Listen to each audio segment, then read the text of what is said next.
Assalamualaikum warahmatullahi wabarakatuh. Perkenalkan, nama saya Dia Evi Yuliastanti, NIM 2019-33131 dari kelas 3C PGSD Universitas Muria Kudus. Di sini saya akan menjawab pertanyaan ujian akhir semester mata kuliah Keterampilan Berbahasa Indonesia yang diampu oleh Dr. Irfai Faturrahman MPD. Pertanyaan yang pertama yaitu jelaskan teknik mendongeng bagi siswa sekolah dasar khususnya kelas rendah. Referensi artikel dari Irfai Faturrahman dan Uzlifatul Bacaki dari Universitas Muria Kudus yang berjudul Analisis Nilai Karakter dalam Cerita Dongeng Siswa Kelas Rendah Sekolah Dasar. Teknik mendongeng yang pertama yaitu menggunakan kata-kata yang komunikatif, yang kedua artikulasi yang jelas, yang ketiga intonasi kalimat, yang keempat jeda antar kalimat, yang kelima lengkapi dengan gestur dan mimik yang tepat. Menurut Adi DS dalam Nadia tahun 2015 menyatakan bahwa hal yang harus diperhatikan pada saat mendongeng yaitu yang pertama, pola dan irama bicara. Pola dan irama saat mendongeng haruslah benar-benar jelas sehingga bisa ditangkap dan dipahami oleh anak dengan mudah. Yang kedua yaitu jarak dengan audiens perlu diperhatikan, jangan terlalu dekat atau terlalu jauh. Yang ketiga, gerak dan sikap tubuh. Secara lebih rinci, Alam Prakoso menjelaskan bahwa terdapat 4 indikator keterampilan mendongeng yang harus dikuasai pada saat mendongeng, yaitu yang pertama, keterampilan dalam mengkreasikan suara. Kreasi suara, narasi suara adalah nada suara yang biasa kita gunakan sehari-hari. Hanya ketika tampil perlu diberikan penekanan atau intonasi yang baik. Suara tidak datar saja, namun perlu mengatur keras dan kecilnya suara, cepat dan lambatnya suara. B. Kreasi suara penokohan. Suara penokohan akan membedakan saat penyampaian narasi dan saat penyampaian dialog cerita. C. Kreasi suara efek. Kreasi suara efek yaitu suara-suara seperti binatang, suara alam atau suara buatan sendiri untuk menambahkan kehebohan anak-anak ketika mendengarkan cerita. Yang kedua yaitu keterampilan dalam mengkreasikan wajah. Kreasi wajah yang dimaksud adalah mimik. Permainan ekspresi akan menggambarkan emosi apa yang terjadi pada saat tokoh cerita. Ekspresi yang dimaksud bukan saat membacakan narasi cerita, namun saat berperan menjadi tokoh dalam bercerita. Yang ketiga yaitu keterampilan dalam mengkreasikan gerak. Kreasi gerak agar cerita dongeng semakin hidup. Visualisasi gerak ini sangat diperlukan bagi penutur yang tidak menggunakan alat peraga. Yang keempat yaitu alat pendukung. Alat pendukung yang tidak kalah penting adalah sebuah benda yang kita buat dari apa saja yang ada di sekitar kita untuk lebih menguatkan. Pertanyaan yang kedua yaitu bagaimana langkah menerapkan keterampilan produktif dan keterampilan reseptif pada siswa kelas rendah. Referensi artikel dari Masda Satria Kurniawan, Okto Wijayanti, Santi Hawanti, PGSD Universitas Muhammadiyah Purwokerto. Yang pertama yaitu keterampilan produktif. Langkah yang digunakan untuk mengatasi kurangnya penguasaan kosakata pada peserta didik yaitu dengan membiasakan peserta didik berbicara dengan menggunakan bahasa Indonesia yang baik dan benar. Peserta didik kelas rendah terkadang dalam berkomunikasi masih menggunakan bahasa campuran yaitu bahasa Jawa dan bahasa Indonesia. Dari penjelasan guru kelas 1 dan kelas 2 dapat dijelaskan bahwa guru selalu membiasakan peserta didik untuk berbicara di depan kelas untuk mengenalkan anggota keluarga. Menurut Hamruni, strategi pembelajaran langsung merupakan pembelajaran yang banyak diarahkan oleh guru. Strategi ini efektif untuk menentukan informasi atau membangun keterampilan tahap demi tahap. Pembelajaran langsung biasanya bersifat deduktif. Dari pernyataan di atas, maka dapat disimpulkan bahwa guru kelas 1, 2, dan 3 memiliki strategi tersendiri. Strategi pada penguasaan kosakata dilakukan untuk meningkatkan kemampuan berbicara peserta didik dengan menggunakan bahasa Indonesia yang baik dan benar, sehingga peserta didik tidak menggunakan bahasa campuran atau bahasa Jawa dan bahasa Indonesia. Yang kedua yaitu keterampilan reseptif. Mengingat pentingnya konsentrasi dan dampak dari rendahnya konsentrasi terhadap pembelajaran, guru harus memiliki strategi yang tepat dalam mengatasinya. Guru menggunakan strategi dengan suara nyaring supaya peserta didik di dalam kelas akan mendengar apa yang disampaikan oleh guru.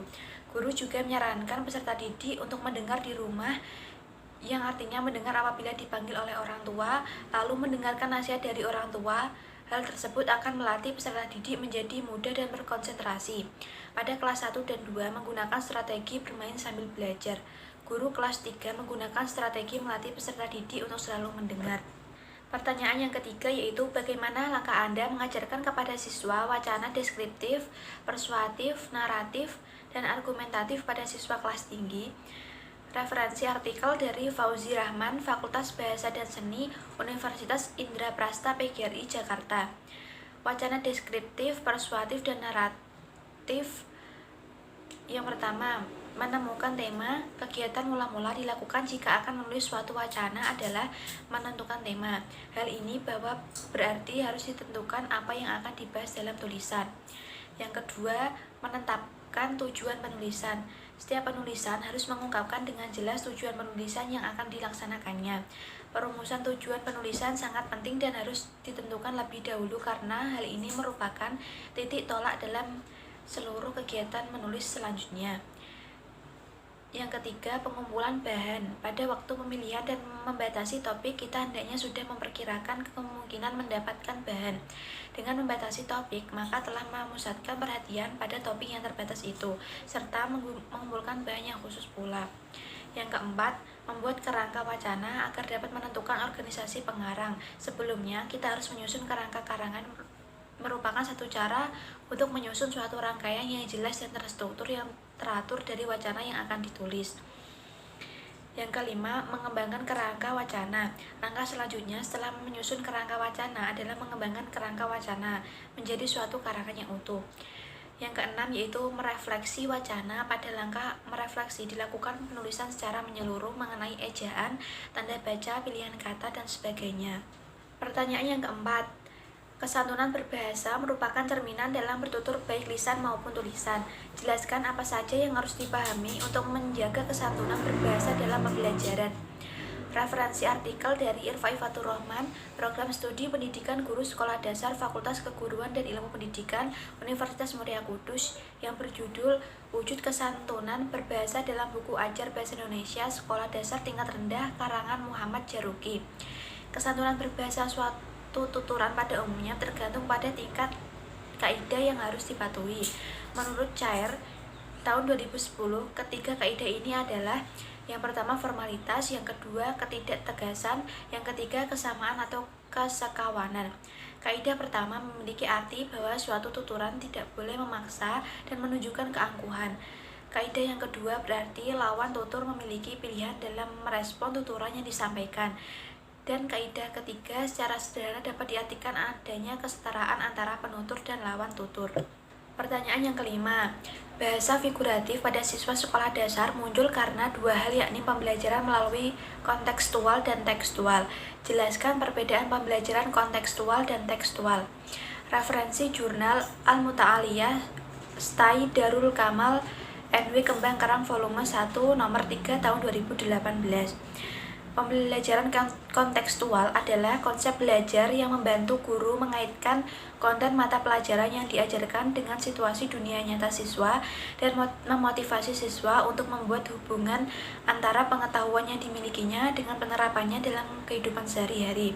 Sedangkan pembelajaran tekstual adalah pembelajaran yang mempromosikan proses belajar mengajar sebagai proses transformasi distribusi teks dari teks kepada siswa lewat perantara guru. Contoh pembelajaran kontekstual adalah dengan melakukan kerja kelompok, siswa akan diskusi dan saling mengoreksi satu sama lain. Sedangkan contoh pembelajaran tekstual yaitu pembelajaran dengan membaca buku, teks, dan lain-lain. Pertanyaan nomor 6. Sebutkan dan jelaskan pemanfaatan media tradisional dan media berbasis teknologi dalam keterampilan menyimak bagi siswa kelas tinggi. Referensi artikel dari Agustin NS Universitas Muhammadiyah Gresik yang berjudul Penggunaan Media Wayang Kertas untuk Meningkatkan Keterampilan Menyimak Cerita Melalui Metode Demonstrasi Peserta Didik Kelas 2 SD Muhammadiyah Benjeng Gresik. Yang pertama yaitu media tradisional, contohnya media wayang kartun atau wayang kertas. Kelebihan dari wayang kertas yaitu penggunaan wayang kertas sebagai media pembelajaran menurut Sanaki tahun 2019 memiliki beberapa kelebihan antara lain. Yang pertama yaitu peserta didik menjadi lebih terhibur ketika pembelajaran menyimak cerita menggunakan media wayang kertas. Yang kedua, media yang menarik dari variatif menciptakan suasana kelas yang tidak monoton dan membosankan. Yang ketiga, wayang kertas merupakan media yang mudah dibuat, murah dan praktis, dan bentuknya yang menarik dan mudah menggunakannya. Yang keempat, peserta didik dapat lebih aktif berpartisipasi dan dalam mengekspresikan ide-ide dalam pernyataan lisan dengan memaragakan tokoh masing-masing sesuai dengan isi cerita untuk berlatih berkomunikasi tanpa rasa takut dan malu. Sedangkan kekurangan penggunaan media wayang kertas yaitu yang pertama, jika tidak digunakan berhati-hati, maka peserta didik akan lebih tertarik pada gambar karakter wayang dan bukan memperhatikan kepada pelajaran yang disampaikan oleh guru. Yang kedua, guru yang tidak menggunakan teknik pembelajaran menggunakan media wayang kertas dengan tepat dapat menyebabkan peserta didik cepat merasa bosan. Yang ketiga, jika guru membuat media wayang kurang menarik, misalnya dari segi gambar yang tidak menarik, tidak sesuai dengan warna dan sebagainya, maka peserta didik tidak akan tertarik. Yang kedua yaitu referensi artikel dari Didit Aryani Universitas Lampung yang berjudul Pemanfaatan Media Audiovisual untuk Meningkatkan Kemampuan Menyimak. Yang pertama, media berbasis teknologi, contohnya penggunaan media audiovisual. Penggunaan media audiovisual termasuk dalam media 3 dimensi yang terbentuk media grafis. Hal tersebut berdasar pada media audiovisual yang berbentuk sebuah tayangan visual dengan dukungan unsur audio dan menggambarkan suatu keadaan secara lebih nyata. Keefektifan media audiovisual dalam pembelajaran menyimak dapat dilihat melalui prinsip-prinsip penggunaan media dalam pembelajaran yang dikemukakan Sanjaya tahun 2012, yaitu yang pertama, media audiovisual digunakan dan diarahkan untuk mempermudah siswa belajar dalam upaya meningkatkan kemampuan menyimak berita. Dengan demikian, penggunaan media audiovisual dalam peningkatan kemampuan menyimak dipandang dari sudut kebutuhan siswa, bukan dipandang dari sudut kepentingan guru. Siswa dikondisikan untuk merasa butuh akan informasi yang disajikan dalam sebuah tayangan berita. Yang kedua yaitu media audiovisual sesuai dan diarahkan untuk mencapai tujuan pembelajaran dalam ranah kemampuan menyimak. Media audiovisual tidak digunakan sebagai alat hiburan atau tidak semata-mata dimanfaatkan untuk mempermudah guru menyampaikan materi, akan tetapi benar-benar untuk membantu siswa belajar sesuai dengan tujuan pembelajaran yang ingin dicapai. Yang ketiga, media audiovisual sesuai dengan materi pembelajaran. Kekhasan materi pembelajaran menyimak adalah siswa melakukan kegiatan reseptif, yaitu mendapatkan informasi dari apa yang dilihat dan didengar melalui media audiovisual yang ditayangkan.